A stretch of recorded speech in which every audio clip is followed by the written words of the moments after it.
Oke, kembali lagi bersama saya di Mobil A. Sebelumnya saya ucapkan selamat kepada Presiden terpilih Pak Prabowo dan Mas Gibran Raka Buming Raka, dan juga saya ucapkan terima kasih kepada seluruh rakyat yang sudah ikut andil dalam kontestasi politik, khususnya bagi masyarakat yang mencoblos Pak Prabowo dan Mas Gibran Raka Buming Raka. Dan juga saya ucapkan terima kasih kepada para hakim Mahkamah Konstitusi yang sudah menolak atas gugatan dari pihak pemohon dari kubu 01 dan 03 yang tidak berdasarkan dalil hukum. Dan untuk para pemirsa semua, saya ucapkan banyak terima kasih juga yang sudah setia mengawal Pak Prabowo dan Mas Gibran sampai pada titik ini. Kalian sangat luar biasa bagi saya. Berkat kalian juga kita bisa melawan fitnah-fitnah keji dari lawan politik mereka yang selama ini dilayangkan lewat sosial media ke Prabowo dan Mas Gibran Raka Buming Raka.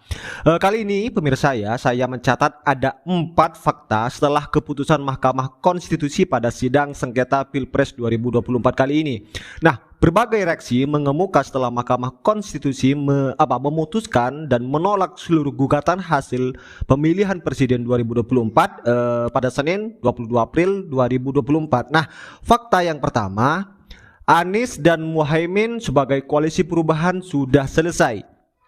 Pasangan calon presiden dan wakil presiden nomor urut 1 Anies Baswedan dan Muhaimin Iskandar itu sudah mengucapkan selamat untuk kemenangan pasangan Prabowo Subianto dan Mas Gibran Raka Buming Raka pada Pilpres 2024 kali ini, di mana Anies dan Muhaimin itu sampaikan kepada Pak Prabowo dan Mas Gibran ucapan selamat ya menjalankan amanat konstitusi dan ucapan selamat bekerja menunaikan harapan rakyat yang kini diemban di atas pundak Pak Prabowo dan Mas Gibran Raka Buming Raka. Anies Baswedan dan Muhaimin Iskandar itu menyebut koalisi perubahan sudah selesai usai putusan MK terkait sengketa Pilpres 2024. Muhaimin yang juga ketua umum PKB menegaskan PKB itu sangat berharap ya bisa bekerja sama dengan Partai Nasdem, PKS dan partai-partai manapun. Ini kode pemirsa ya, kode dari PKB untuk berkoalisi dengan pemerintahan setelah dirinya sudah dinyatakan kalah di MK. Nah, sementara itu ketua umum DPP Partai Nasdem Surya Paloh juga memberikan sinyal bakal merapat ke kubu pasangan calon nomor urut 2 yaitu Prabowo Subianto dan Gibran Raka Buming Raka dengan menyampaikan perumpamaan saatnya untuk menutup buku lama dan membuka buku baru. Menurut Surya Paloh ya pemirsa semua, bergabung dengan koalisi yang menang pada Pilpres 2024 itu merupakan keputusan terbaik untuk menjaga kepentingan bangsa dan stabilitas nasional. Kata Surya Paloh, maka sangat wajar semuanya seharusnya itu ibarat menutup buku lama dan membuka buku baru. Nah, itu harapan Surya Paloh pemirsa, karena Indonesia menurut Surya Paloh itu membutuhkan spirit semangat gini. Kita boleh bertikai satu sama lain di dalam kompetisi, tetapi ketika kompetisi selesai kita harus menghargai yang kalah, menghargai yang menang apalagi. Inilah kekuatan kita seharusnya. Nah, begitu kira-kira kata Surya Paloh. Dan kemudian fakta kedua yaitu Prabowo berterima kasih kepada MK. Di mana calon presiden nomor urut 2 Prabowo Subianto itu berterima kasih kepada jajaran hakim MK karena telah menjalankan tugas menangani sengketa pemilu 2024. Di mana Prabowo Subianto itu juga mengucapkan terima kasih untuk semua masyarakat. Terima kasih untuk dukungannya dan terima kasih kepada MK yang sudah menjalankan tugas yang berat. Begitu kira-kira ucapan terima kasih dari seorang Prabowo Subianto sebagai presiden terpilih. Kini setelah proses di MK selesai, Prabowo itu beserta jajarannya ya tengah fokus mempersiapkan diri untuk memimpin Indonesia. Prabowo ajak masyarakat juga bersyukur proses di MK sudah selesai dan kita sekarang tentunya melakukan persiapan-persiapan untuk menghadapi masa depan. Dan kemudian fakta yang ketiga, Mahfud MD ya. Kata Mahfud MD itu sepanjang sejarah MK itu tidak pernah ada perbedaan pendapat menyangkut pemilu. Nah, memang kemarin di MK itu ada hakim yang tidak sama ya dalam keputusannya, di mana calon wakil presiden nomor urut 3 Mahfud MD itu menjelaskan bahwa kemunculan pendapat yang berbeda dalam sidang putusan perkara perselisihan hasil pemilihan umum Pilpres 2024 itu menjadi sejarah baru terkait sengketa pemilu di MK, sebab pemilu 2024 hingga 2019 itu tidak pernah ada dalam sidang sengketa pemilu. Nah, soal perbedaan pendapat hakim ini menarik sepanjang sejarah MK ya. Mahfud katakan selama dirinya mengikuti MK sejak awal sampai sekarang itu tidak pernah ada perbedaan pendapat dalam pemilu dari hakim MK. Itu kata Mahfud saat konferensi pers di kawasan Menteng, Jakarta, di mana mantan ketua MK periode 2008-2013 ini mengatakan kode etik hakim mengatur apabila perkara yang menyangkut jabatan orang agar tidak sampai memunculkan perbedaan pendapat. Hal ini para hakim terlihat kompak dan tidak terjadi masalah.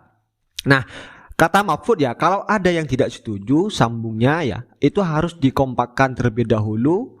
Namun pada sengketa pemilu 2024, nah suara hakim konstitusi itu tidak bisa disatukan sehingga memunculkan perbedaan pendapat. Dan selebihnya Mahfud MD itu juga mengucapkan selamat bertugas kepada Presiden dan Wakil Presiden terpilih yaitu Prabowo Subianto dan Mas Gibran Raka Buming Raka, di mana Mahfud MD itu mengatakan dirinya dan Ganjar Pranowo itu telah menerima hasil yang telah diputuskan oleh hakim MK dengan lapang dada. Kata Mahfud, ya mudah-mudahan negara ini semakin baik. Artinya pemilu ini, Pilpres ini dari sudut hukum sudah selesai, tidak ada lagi upaya hukum yang bisa dilakukan oleh siapapun. Pokoknya Pilpres ini sudah selesai. Oleh sebab itu harus Mahfud MD ajak masyarakat secara sportif menerima keputusan Mahkamah Konstitusi ini. Kemudian fakta yang keempat, pengunjuk rasa itu merasa kecewa atas hasil keputusan MK. Putusan MK yang menolak seluruhnya permohonan dari Capres 01 Anies Rashid Baswedan dan Muhammad Iskandar itu diwarnai dengan orasi kekecewaan di luar gedung MK. Nah, pengunjuk rasa kecewa dengan keputusan Mahkamah Konstitusi yang menolak seluruh permohonan dalam perkara perselisihan hasil pemilihan umum PHPU Pilpres 2024, di mana seorang pendukung Anies Muhaimin Iskandar, Yulia Bayangkari, itu menyatakan putusan MK sangat bikin kecewa dan melukai hati kami. Nah, sampai kapanpun kami tidak akan terima pemilu hasil kecurangan.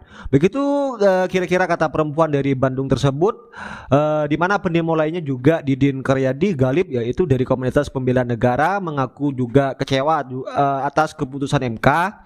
Menurutnya putusan ini bisa menurunkan citra lembaga tersebut.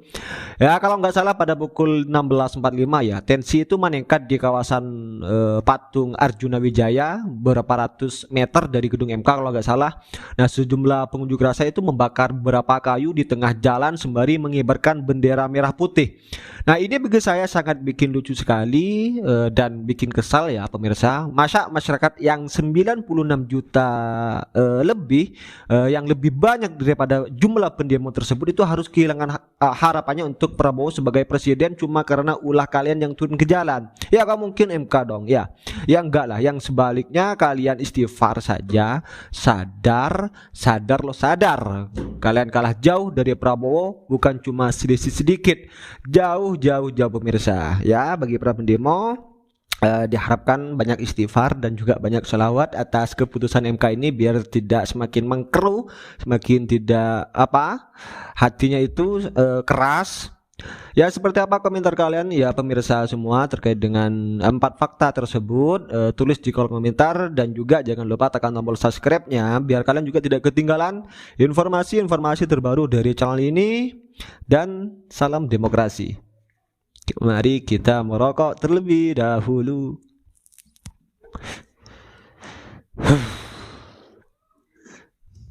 Oke, pemirsa, saya tutup dulu.